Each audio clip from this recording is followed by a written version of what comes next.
ngawasin. Iya, tuh suka bingung tuh, suka pelik, Pak mau harian apa borongan. Saya kalau bisa yang lebih murah jadi rumah ya saya lebih murah. Pasti gitu kan mikirnya. Dan biasanya owner tuh tidak mau tahu. Waduh, harusnya dipelajarin dulu dong di awal. Masa Bapak nggak bisa lihat gitu? Iya, tapi susah ya. Susahnya kayak apa sih?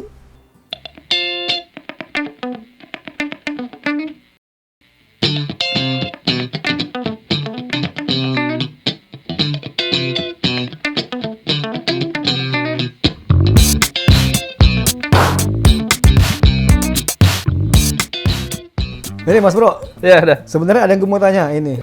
Profesi yang sudah Mas Bro tekuni ini dari tahun 2000 ya? Ya lah, bisa. Dari tahun 2000 itu kan sudah berkecimpung di dunia sipil.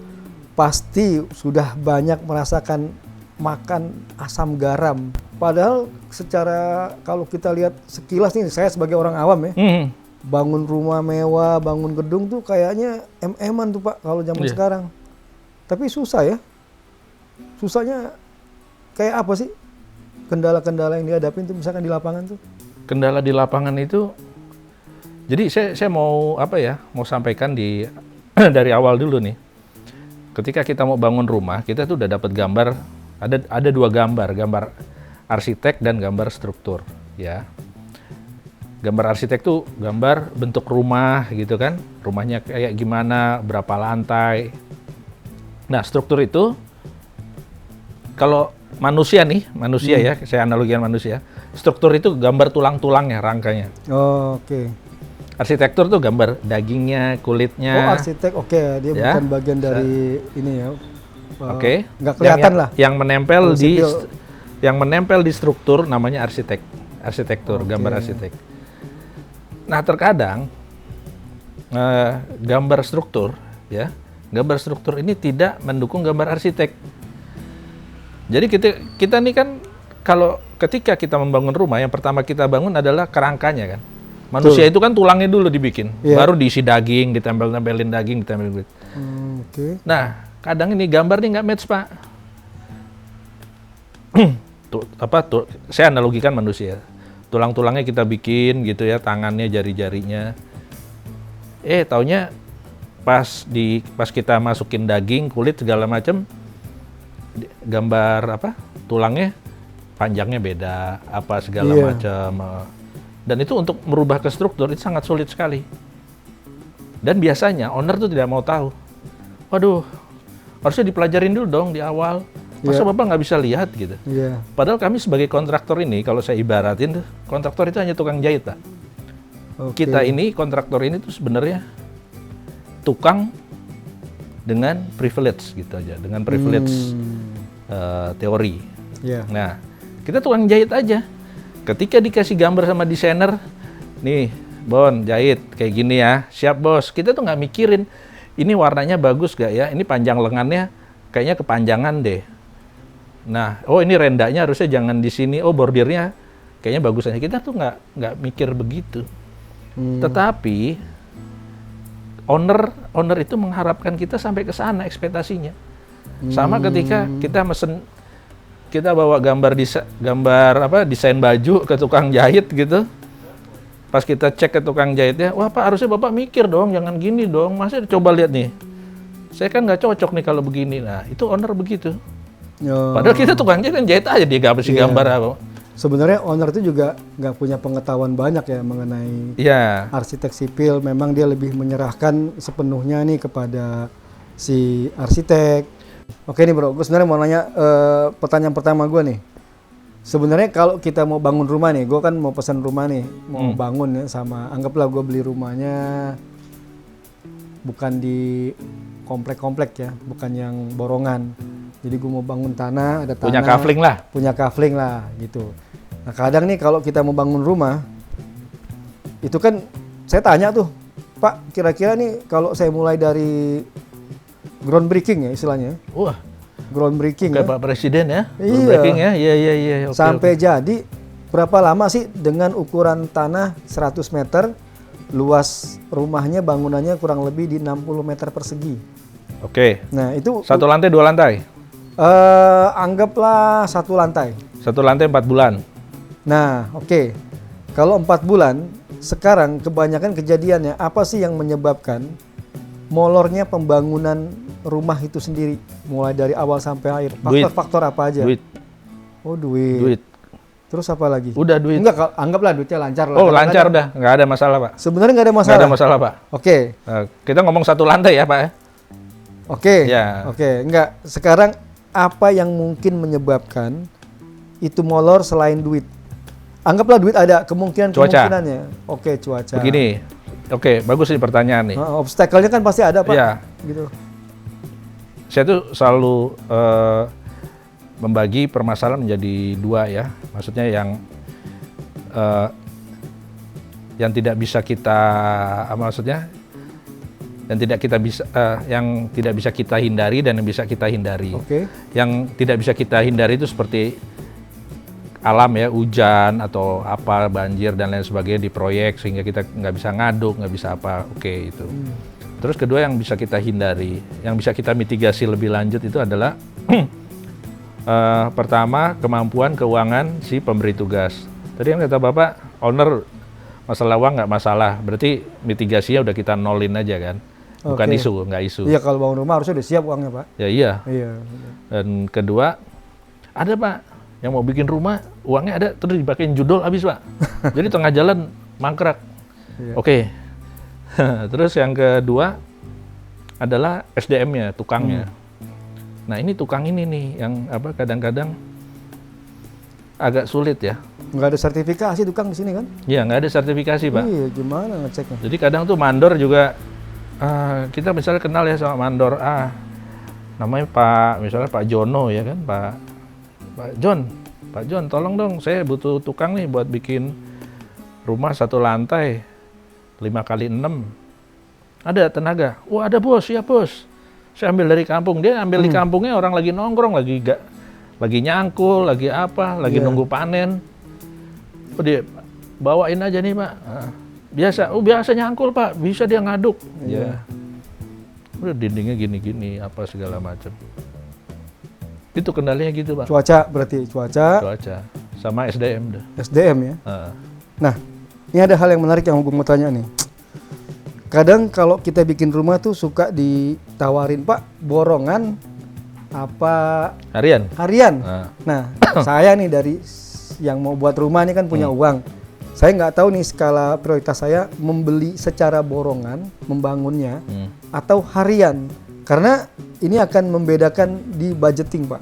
Kalau borongan saya punya target dulu nih. Kalau borongan yang saya harapkan pasti persis rumah kelar di waktu yang kita mau. Karena kan kebutuhan si pembeli, gue mau ditempati nih sekian. Tapi kalau saya terapkan dengan cara harian, apa kerugiannya, apa kelebihannya?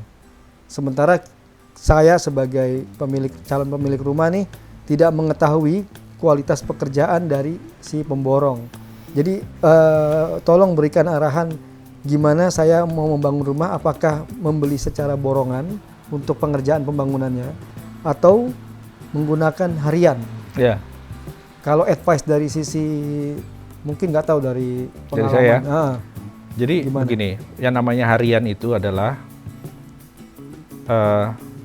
kita menyediakan material dan tukang kita bayar harian. Dia masuk kapan, berapa orang kita gaji. Oke. Harian ini sebenarnya akan bisa lebih menguntungkan bila dan hanya bila si owner memiliki kemampuan dalam bidang pembangunan ya, dalam bidang konstruksi. Harian.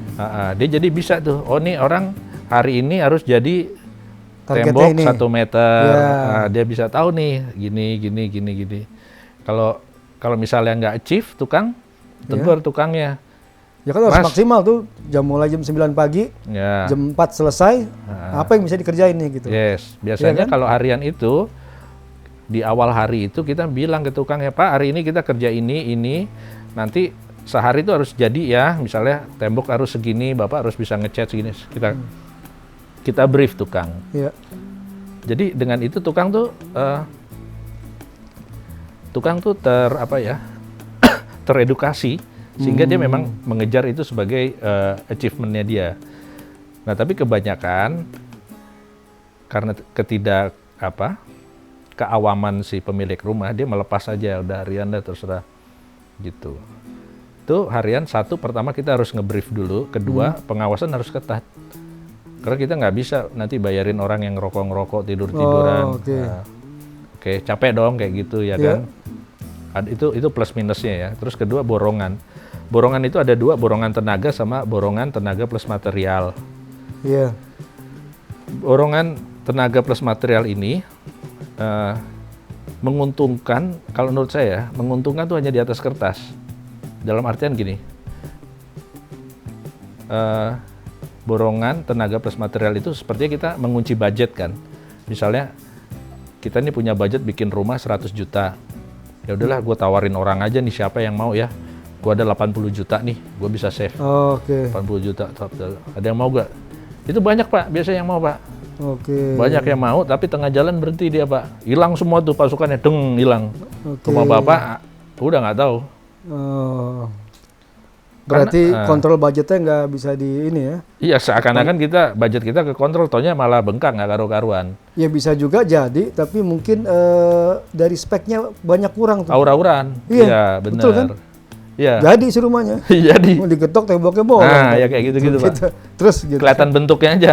Iya. Nah, terus kalau borongan tenaga lucu juga nih.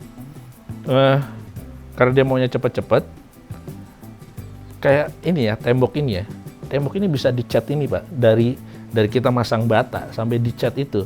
Itu 1 bulan Pak baru bisa Pak. Baru bisa. Habis disusun bata, terus kita plester tunggu kering, terus aci habis aci tunggu kering dulu, baru di primer, cat dasar tunggu kering dulu, baru dicat beneran. Oke.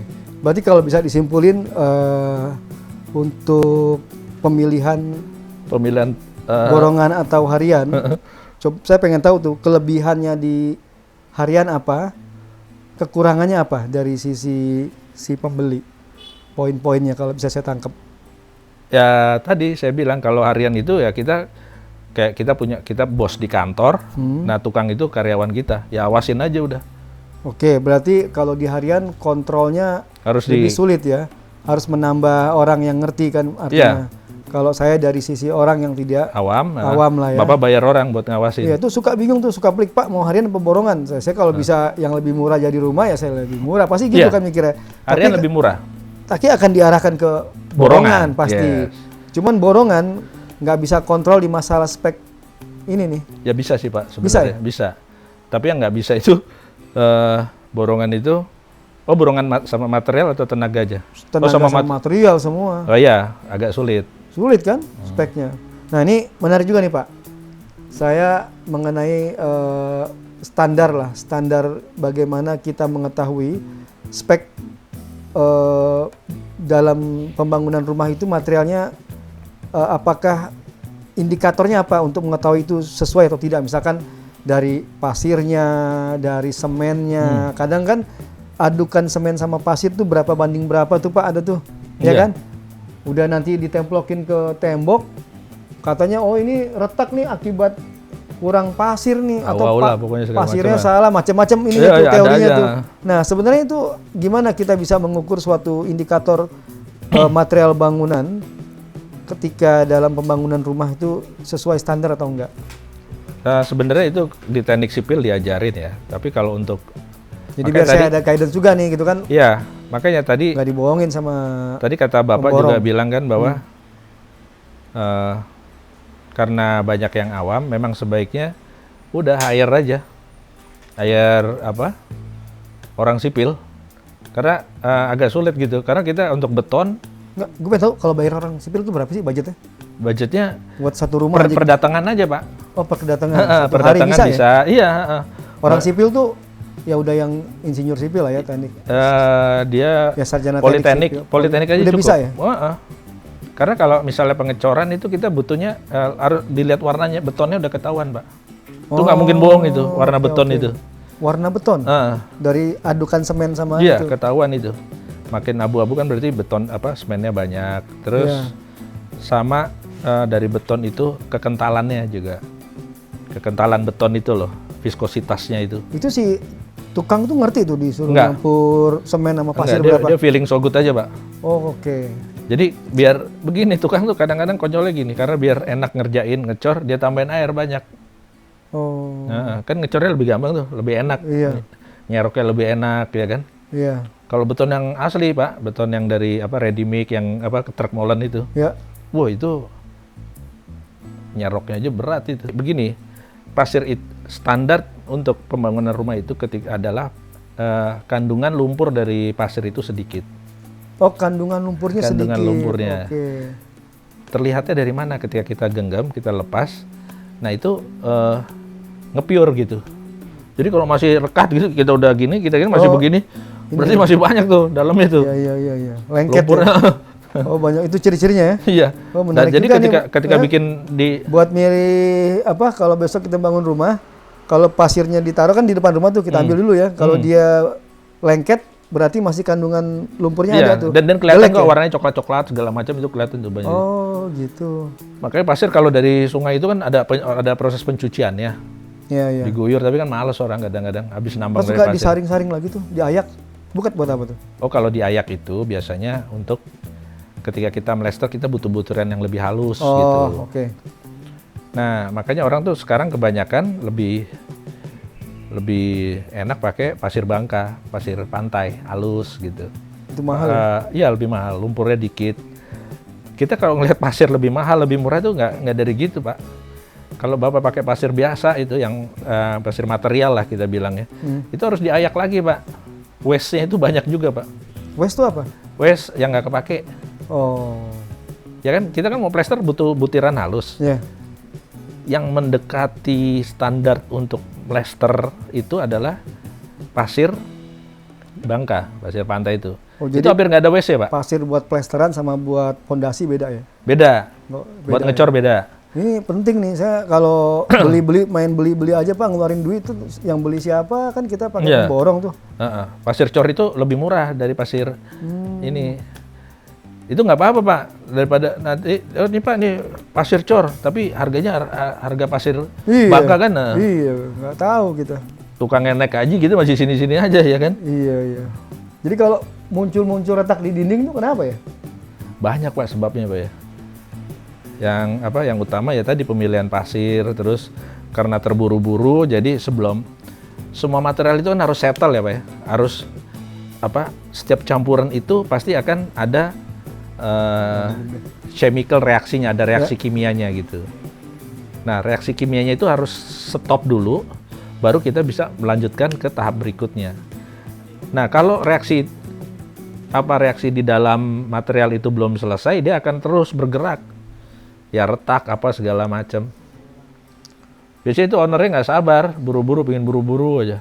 Itu butuh waktu berapa lama biar Ownernya pengen buru-buru, idealnya? tukangnya borongan juga pengen Oke, buru-buru. berarti setelah selesai di plester tuh Tungguin diratain. seminggu. Oh, seminggu. Dikeringin dulu. Iya. Kalau hujan gimana? Ya udah mau diapain lagi? Tungguin lagi, panjang lagi seminggu gitu. Makanya jangan bangun rumah pas musim hujan. Iya. Oh. Dan sekarang untuk semen aci itu sebaiknya pakai semen khusus untuk mengaci. Udah banyak kok. Jadi bukan pakai semen biasa ya. Tapi itu retak itu bukan tanda kegagalan struktur ya, bukan ya? Beda. Beda lagi? Beda. Jadi begini. Gimana ya bilangnya? Nah, ini bangunan ini tiang. Kolom kita bilangnya. Yang di sini balok. Balok namanya. Melintang. Ya. Dan ini lantai plat yang dicor ya, namanya. Retak struktur itu apa? Retak struktur itu adalah kegagalan struktur akibat tidak mampunya struktur kita menahan beban. Oke. Yang disebut struktur itu kan ini tiang, balok. Oh, oke. Oke. Ya. Ya. Terus kegagalan struktur apa? Ini kalau tiang ini berarti kegagalan strukturnya ketika ada retakan horizontal. Itu bisa bukan karena pengaruh semennya ya? Kelihatan, Pak, bedanya, Pak. Beda ya? Beda. Jadi ini retaknya gede nanti, Pak. Dia karena kalau struktur itu ketika udah gagal, dia tuh akan terus, Pak. Tek, udah. Oh. Dek, berhenti, udah gede itu. Bahaya nggak tuh? Ya bahaya, Pak. Oh, Kayak bahaya. tulang patah. Iya. Nah, kalau tiang nih begini, nah kalau tiang ini ada retak horizontal ya. Nah, kalau balok, ada retak vertikal. Nggak membedakan. Jadi gini Pak, saya yang masih bingung gini. Ini kan tembok ya, kan suka ada retak tuh. Nah, gimana kita membedakan itu retakan struktur ataupun retakan itu retaknya di tiang atau enggak? Udah gitu aja. Oh gitu ya? Heeh. Bukan karena pasirnya? Enggak, karena kan kita bahaya nih kalau Ya saya retak nggak tahu retaknya di mana. Di tiang nggak? Kalau di tiangnya harus diwaspadai. Oh. Gitu. Karena begini juga. Ini kan di atas tiang ini nih Pak. Ya. Ya, di atas tiang ini kan ada balok nih. Ya. Nah, baloknya ini kan biasa ketutupan plafon tuh nggak kelihatan. Ya. Iya kan? Plafon di sininya nih. Oke. Bapak kan nggak pernah lihat balokan ini kan? Iya, nggak pernah lihat. Nggak pernah lihat kan? Nggak pernah lihat. Betul. Nah, ini kegagalan struktur bisa ada di sini juga. Ini balok nih Pak. Ketika dia bengkok gini Pak. Oh, Yes. mendukung, oke. Bengkok. Ini kan ada dinding nih bawahnya. Ya. Nah, dindingnya itu bisa kehajar Pak, retak Pak. Trek gitu. Oh. Nah, tapi itu retaknya itu ya. Itu kalau Bapak masukin apa? Sumpit ya atau masukin ini masuk, nah itu perlu diwaspadai. Masukin sumpit gimana maksudnya? Sumpit. Iya, tahu sumpit. Ya. Kalau gedenya sesumpit. Longgar segini. Iya. Itu baru tuh. Gede, Pak. Oh. Kalau cuma retak rambut tuh biasanya Iya, retak semen. rambut. Nah, itu retak rambut ya namanya. Iya, semen kayak Semen, gitu-gitu ya. udah umur. Udah nggak apa, terus lembab. Makanya kalau Bapak lihat ya, rumah-rumah kosong itu ya Pak ya. Rumah-rumah kosong yang sirkulasinya jarang, apa pasti banyak yang retak itu. Lembab. Oh iya, saya mau cerita itu. Kemarin ada rumah saudara saya tuh. Jadi udah 2 tahun nggak ditempatin. Sebenarnya nih rumah sih sirkulasinya ada. Cuma nggak tahu kenapa kok rumah kosong itu identik dengan kerusakan pada beberapa tempat Pak. Plafon lah, bolong, tembok hancur. Padahal ya kita kalau nempatin rumah itu kan kadang nggak bersihin juga nih. Kita jamin, tapi tetap apakah ada sinergi ini Pak? Energi manusia di dalam dengan tidak adanya manusia di dalam satu bangunan akan berdampak kepada kerusakan struktur bangunan.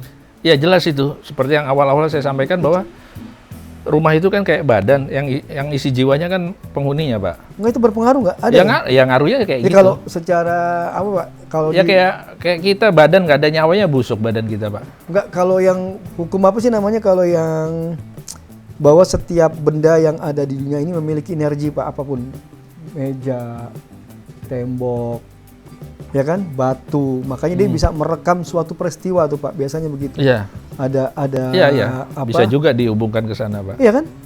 Jadi semakin banyak tuh kayak tembok ratapan yang di Israel tuh. Ya. Itu kan sama orang dilangisin dulu tuh Pak. Nah itu berpengaruh nggak tuh terhadap struktur atau apa, terhadap energinya Pak?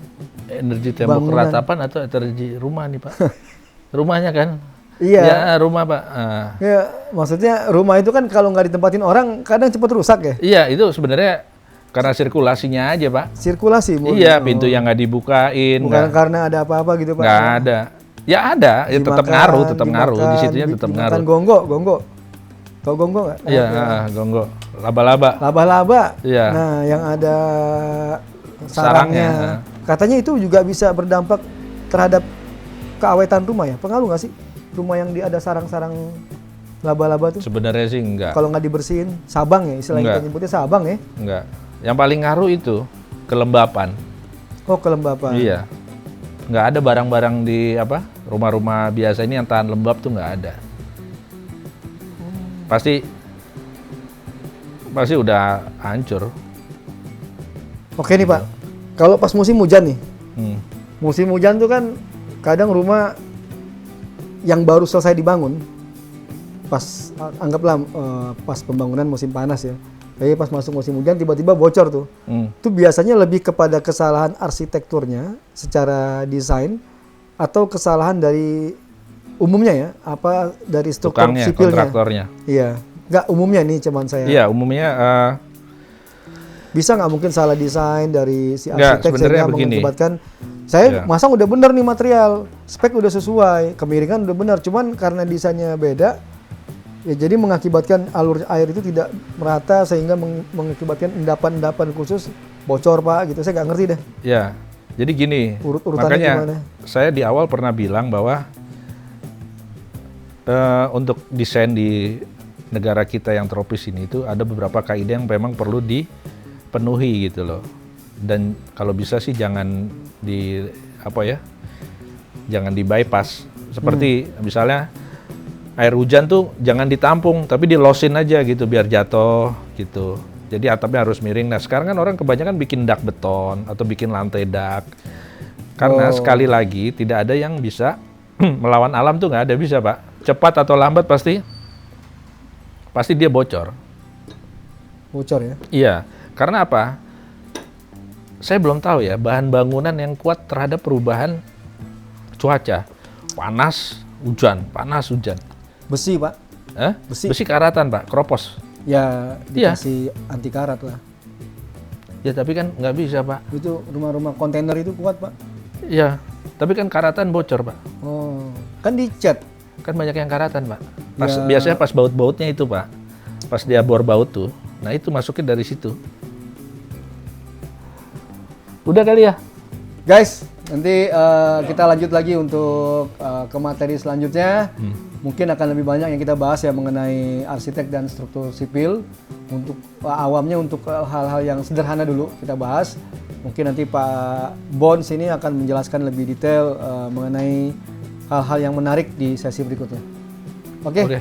Terima kasih banyak. Peace. Selamat siang. Love and gaul. Gaul gimana ya? Gaul gimana? Oh iya. Peace, love and gaul.